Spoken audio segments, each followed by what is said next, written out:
When we think about camera gear, it's easy to think about more features, more attachments, more things to buy. But the truth is, most of these things don't actually help you to make better images. What really matters is the gear that actually helps to make your process simpler, easier, and much more intentional. Over time, I started to notice something. When my setup is simple, I shoot more. And when it's complicated or bulky, I tend to keep my camera inside my bag. And I think a lot of creatives can relate to that. So today, I'm not showing you every accessory that I've ever bought. I'm showing you the accessories that I actually use consistently in real shooting situations. The things that have earned their place in my workflow. The things that solve real problems instead of creating new ones. Because I feel like gear isn't about having more, it's about removing friction so that creating feels natural. So, let's jump right in.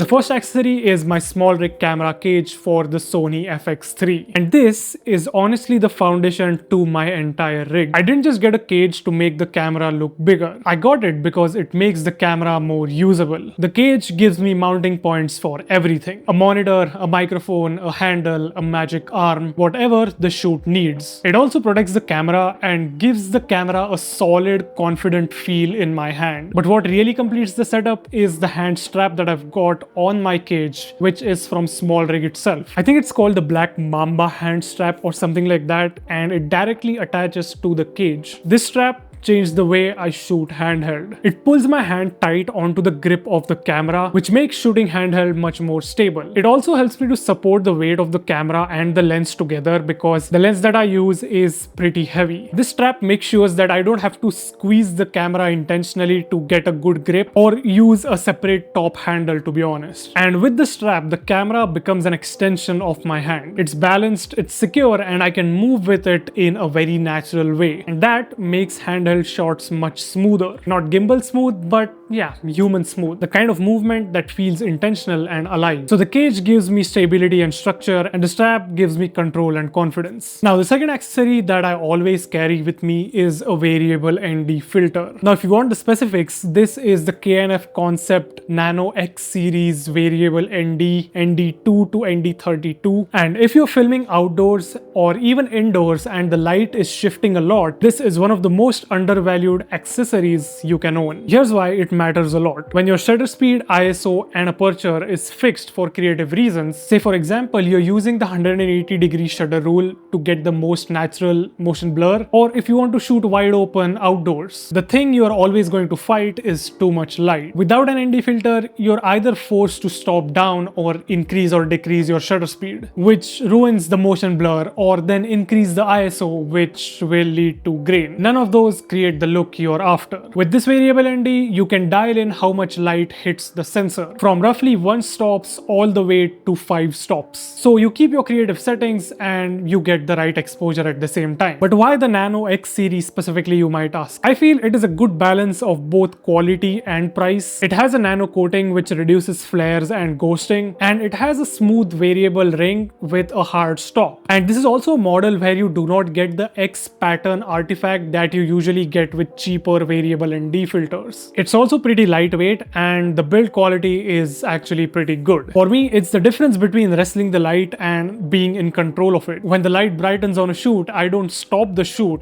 I just twist the ring to get the right exposure and keep shooting, of course. So if outdoor work, window light sequences are a part of your shoot, I think having a variable ND filter is a no-brainer. This filter isn't a nice to have, it's a tool that you'll actually use, and that makes all the difference. Now, the third piece of accessory that I always carry with me is the Hollyland Lark M2 wireless microphone system, which I'm using right now as well, if you can see. Sound is one of the most underestimated parts of filmmaking and videography. You might have a beautiful image, but if the audio is weak, the viewers are going to feel it. They don't hear your clarity, they feel your uncertainty. Hollyland has built a strong reputation in the whole wireless audio system space. Filmmakers, creators, crews trust them for their consistent performance. Their build quality, signal range, and latency are all engineered for real-world shooting, not just studio shoots. Here's how I use it. When I'm on my own, talking to the camera, walking around, filming myself, I'll clip the transmitter to my shirt like I have here right now, connect the receiver to the camera, which then easily gets mounted in the cold shoe of the small rig cage, and then I'm free. No cables dragging along and no bulky transmitter pack. Because the signal from the Holyland is so strong, I don't have to worry about dropouts. Because the units are compact, I don't feel weighed down. And because the audio is so good, it does not require a lot of post-production. For me, it's one of those accessories that you might skip when you're budgeting, but the moment you start filming outside controlled environments, you will feel the need of having one. You'll realize how essential it is. So yes, it's wireless audio, but more than that, it's freedom while filming. And that translates into better takes, more natural performances, and less work in post-production. The Holyland Larg M2 isn't the most glamorous accessory in your bag, but it may be one of the most impactful. Let's move on. The fourth accessory that I always carry with me is my SSD. So this is my Samsung T7 Shield 1TB SSD, and while this isn't as cool as, say, the microphone or the ND filter, this is the thing that keeps my workflow alive. The T7 Shield is where I store my projects, back up my footage, transfer work between devices, and even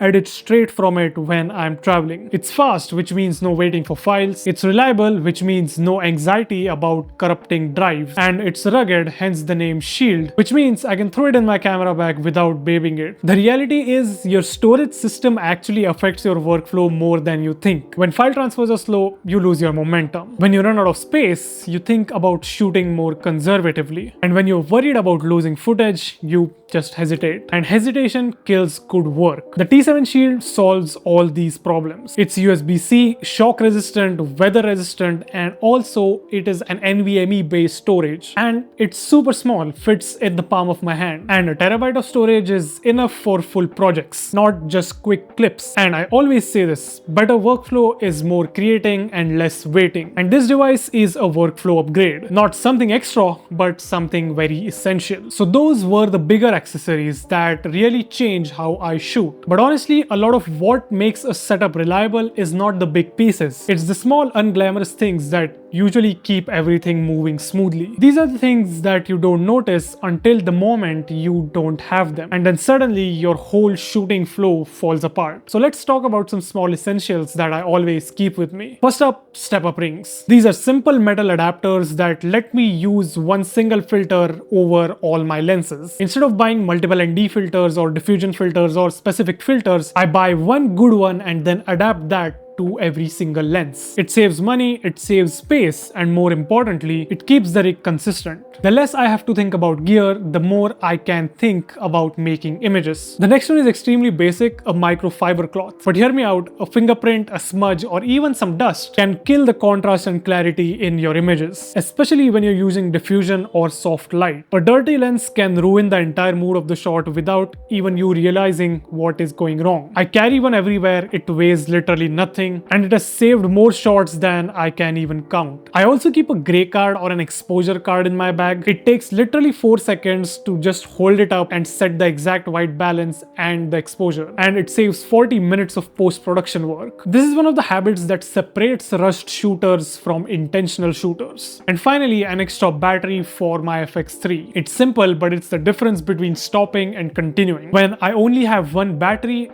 I start changing how I shoot. I rush, I conserve, and I hesitate. But with just one more extra battery, the pressure disappears. And when the pressure disappears, I make better images. And also, one more thing, I also carry a Swiss military knife with me, or any kind of a compact multi-tool, to be honest. And this is one of those items that you don't actually really think about until the day you really need one. Loose plate screws, monitor arms slipping down, tightening the legs of a tripod, microphone cold shoe needing some adjustments, battery door jammed. Has that ever happened to you guys? A multi-tool saves you from having to dig around for a proper toolkit, especially when you're filming outside, traveling, or working fast. And the best part is that it's not just for camera gear. I've used it to cut tape, trim gaffer strips, opening packages, tightening a bag strap, all the tiny things that can actually slow you down during a shoot. It's small, it weighs almost nothing, but it solves so many problems fast. None of these items are exciting on their own, but together they keep my setup reliable, flexible, and ready to go. go. And that's the whole point, to be honest. It's not about having more gear, it's about having the right tools that help you shoot in an efficient way. So those are the accessories that I actually use. Not because someone recommended them, but because they solve real problems for the way I shoot. Your setup doesn't need to be complicated, it just needs to be intentional. If a tool makes your process faster, more flexible, more reliable, keep it. If it doesn't, you don't really need it. Build your gear around your workflow, not the other way around. And thanks for being here. I will see you guys in the next one. Bye bye.